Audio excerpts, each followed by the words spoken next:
it on the dotted line. Let Philadelphia freedom ring and patriotic voices sing. Red, white, blue, never give up. You represent America. Hoping and praying for a brighter day. I listen to my heart and I obey. How can I see it any other way? I'm looking at life through my own eyes.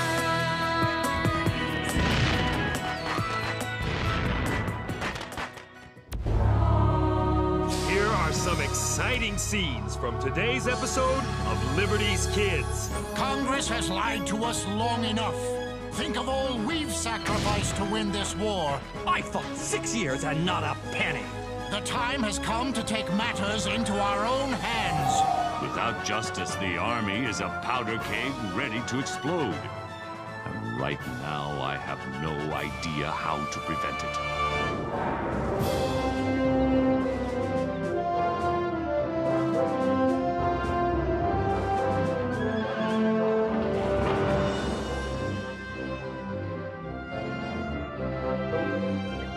My dear Moses, I write you today with monumental news.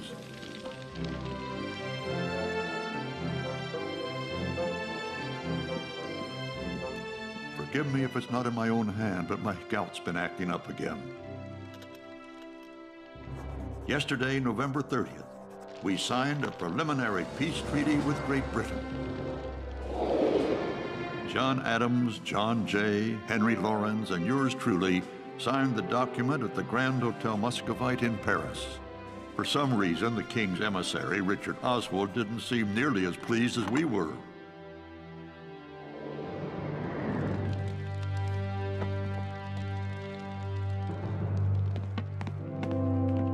Liberty is ours, though one troubling question remains. We've won our war, but can our new nation survive in peace? Dr. Franklin, forgive me for interrupting, but I'm in an absolute state. The British ministers refuse to let me paint them signing the peace treaty. I won't be able to finish. Look at it this way, Mr. West. You must abandon a painting. The British must abandon a country.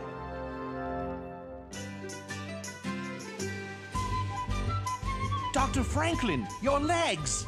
They're still strong enough to kick King George across an ocean.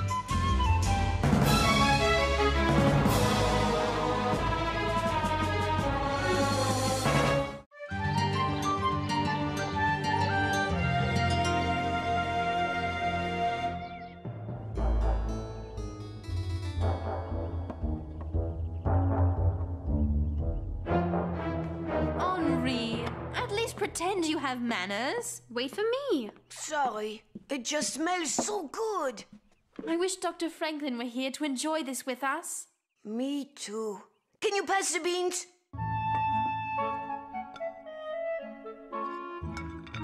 And Moses as well. Oui, and he sure likes turkey. Could I have a drumstick? And James. It's been forever since we've seen him. Nobody can eat like James.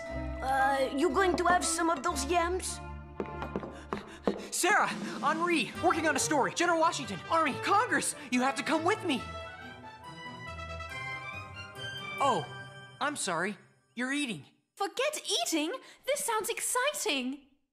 Besides, we hadn't really started yet, had we, Henri? No. So what's this about a story? It can wait.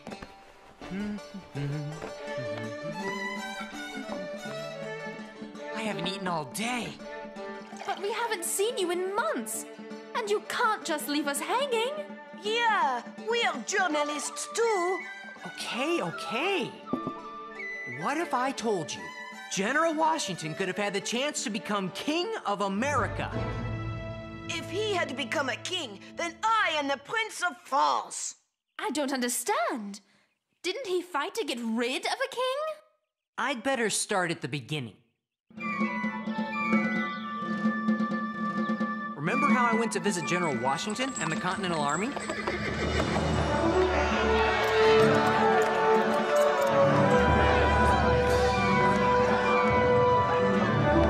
The British Army still occupied New York City, but news had come from France that the war was all but over.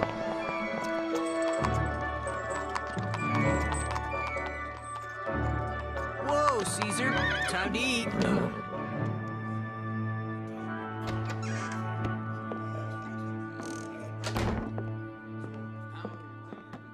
It's not right! We've got to do something. We're being cheated! It was Major General Horatio Gates and some of General Washington's highest-ranking officers. I thought I'd go over and say hello. Gentlemen, Congress has lied to us long enough. Think of all we've sacrificed to win this war. And now that freedom is in our grasp, what has Congress done? It's broken every promise it's ever made, that's what. Has any man here been paid so much as a farthing by Congress? I fought 6 years and not a penny. Congress promised us all pay. Then it promised us a pension for life.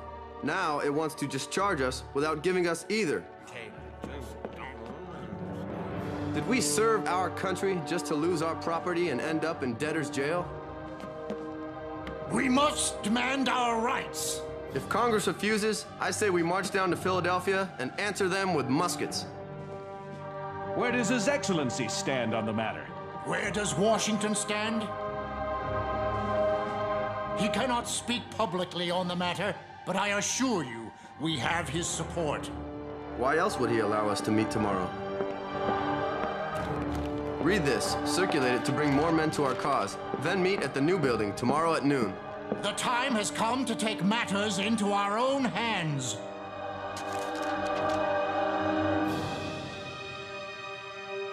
If you have sense enough to discover, and spirit to oppose tyranny, whatever garb it may assume, awake to your situation. If the present moment be lost, your threats hereafter will be empty. What they were talking about sounds like armed rebellion. It's mutiny. This is the second such letter to be circulated amongst my officers. I ordered them to postpone their meeting, hoping they would reconsider. Obviously, they have not.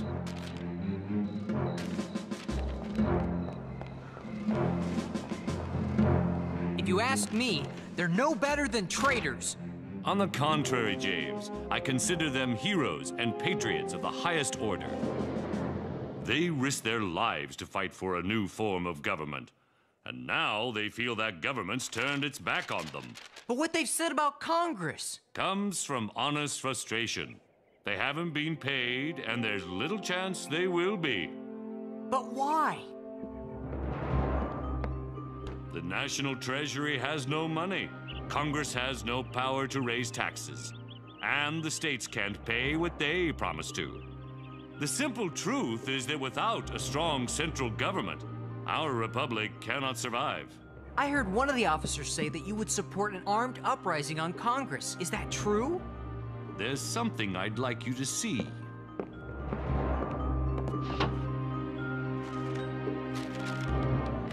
This was sent to me by one of my officers not very long ago. He's asking you to become King of the United States. He's saying the army would stand behind you. Have you ever heard of Caesar? That's the name of Dr. Franklin's horse. Julius Caesar was a great general and the most popular man in Rome. After winning a war, he marched his army into Rome and made himself king? I don't believe it! George Washington would never declare himself king! Never! Would he? Of course not. Anyone with half a brain knows George Washington would never do a thing like that. You'd never declare yourself king. Would you?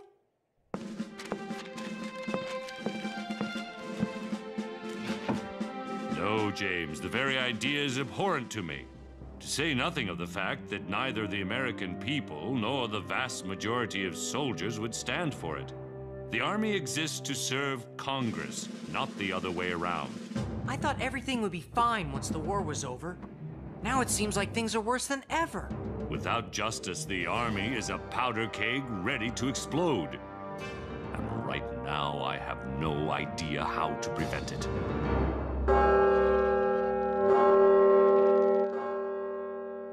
James Madison, delegate from Virginia, now has the floor.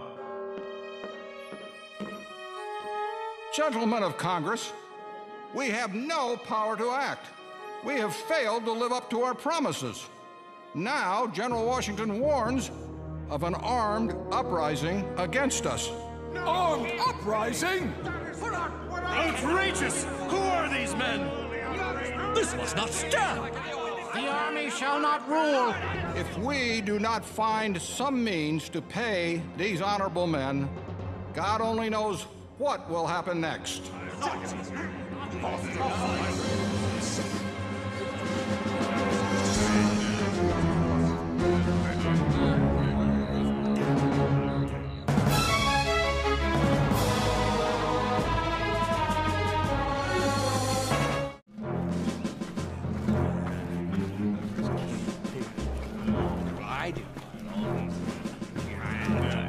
Politicians tell me what's fair now.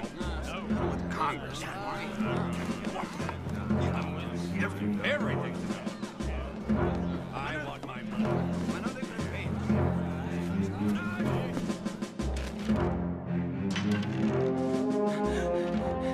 General Washington!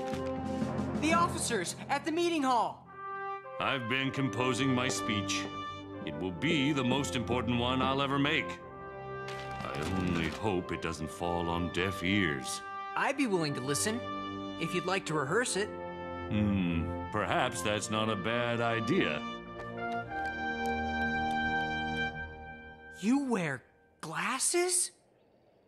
Sir? I've kept it a secret. It's not something a commanding officer wants his men to see, unless... I've got to get over to the new building. But what about rehearsing your speech? I just realized that what I say is far less important than how I say it.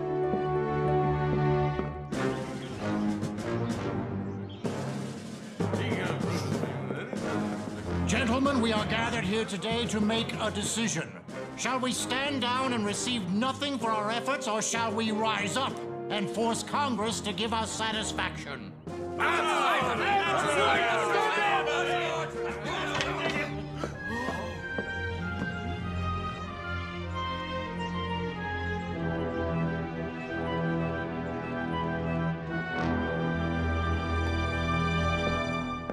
With your permission, General, I would like to address the officers. Oh, we'd be honored, Your Excellency.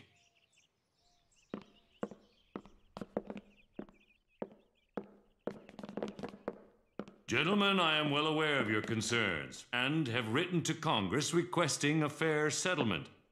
I ask you to be patient. Why should we? We've waited long enough. Shh! Let him speak! I also ask you to remember all we've been through together.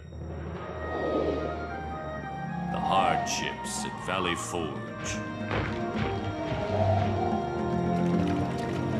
Our victories at Trenton and Princeton.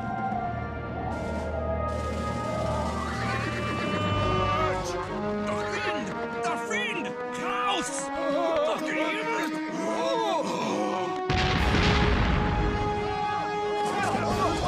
And Yorktown.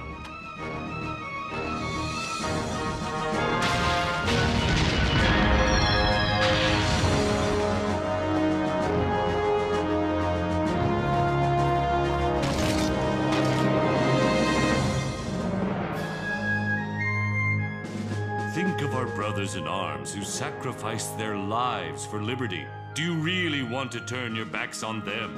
Make no mistake, I'm proud of each of you. And because I am, I'll do everything in my power to prevent you from disgracing your previous glory. One moment. Gentlemen, will you permit me to put on my spectacles? I don't believe it. I had no idea. His Excellency wears eyeglasses? I've grown gray in your service, and now I'm growing blind.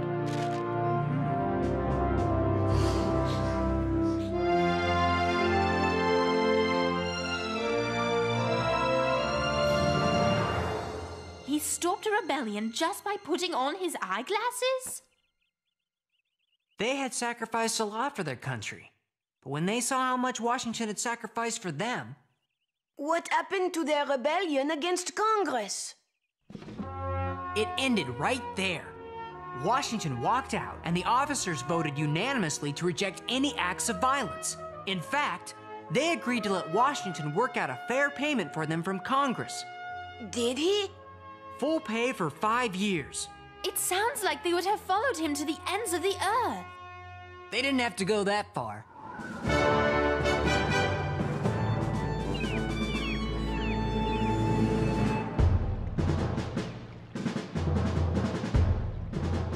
King George gave his blessing to the peace treaty, and General Sir Guy Carleton and the British Army evacuated New York City once and for all.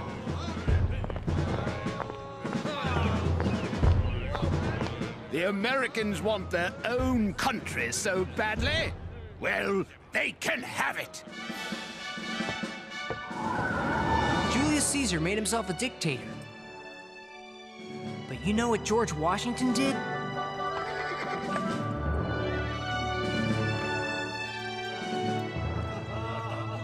He invited all his officers to Francis Tavern and said goodbye. I have looked upon each and every one of you as a member of my family, and I wish that your future days will be as prosperous and happy as your former ones have been glorious and honorable.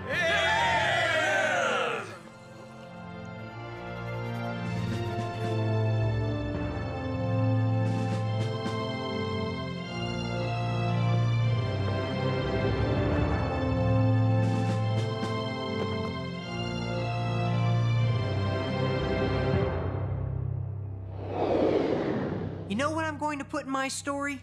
Washington was strong in war, but even stronger in peace. Were you really there at the tavern? This is the mug General Washington used to toast his men. I told Mr. Francis, the tavern keeper, that I wanted to give it to Dr. Franklin. I declare that no one will ever be allowed to wash this mug. What did General Washington do after saying goodbye to his officers? I almost forgot. That's what I came here to tell you. He's gone to Maryland to address Congress. We may still be able to get there in time to see for ourselves. That is, if you're interested. I wouldn't miss it for the world!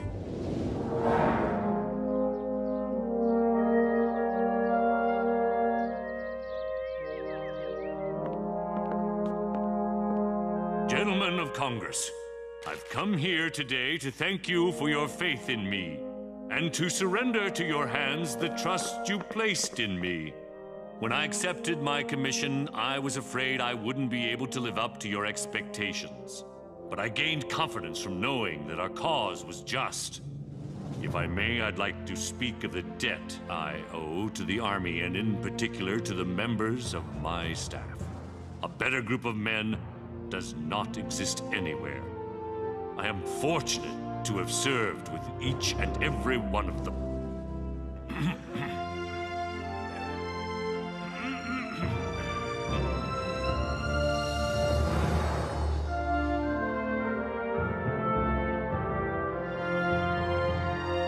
Gentlemen, it is with a heavy heart that I offer back my commission. My work is done, and now I look forward to retiring from the great theater of action. I came in here a general. I shall leave a private citizen.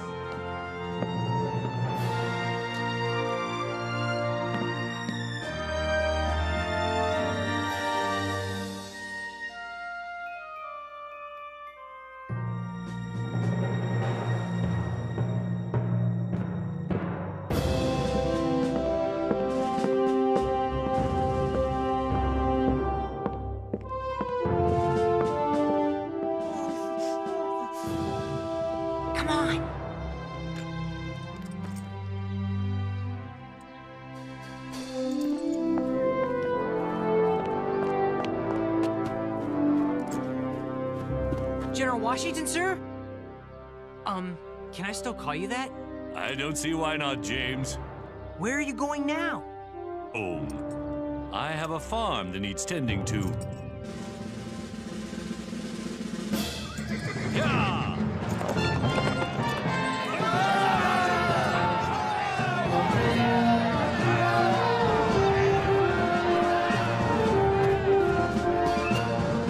It's over.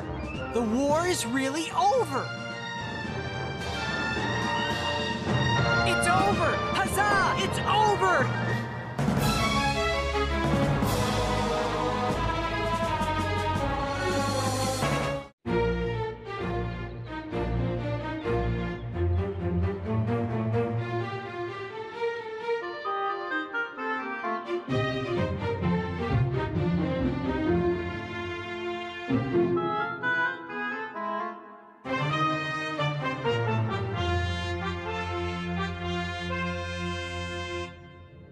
We have heard that the American General Washington has resigned his commission and returned to private life. Come here.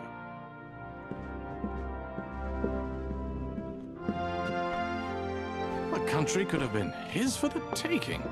I believe it to be true, Your Majesty. He's returned to the life of a farmer. If it is true, then George Washington is the greatest man alive.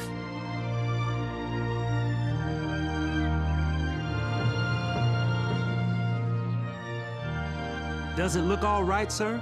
The dove of peace, exactly as I saw it in my dream. If anybody needs me, I'll be surveying the orchards.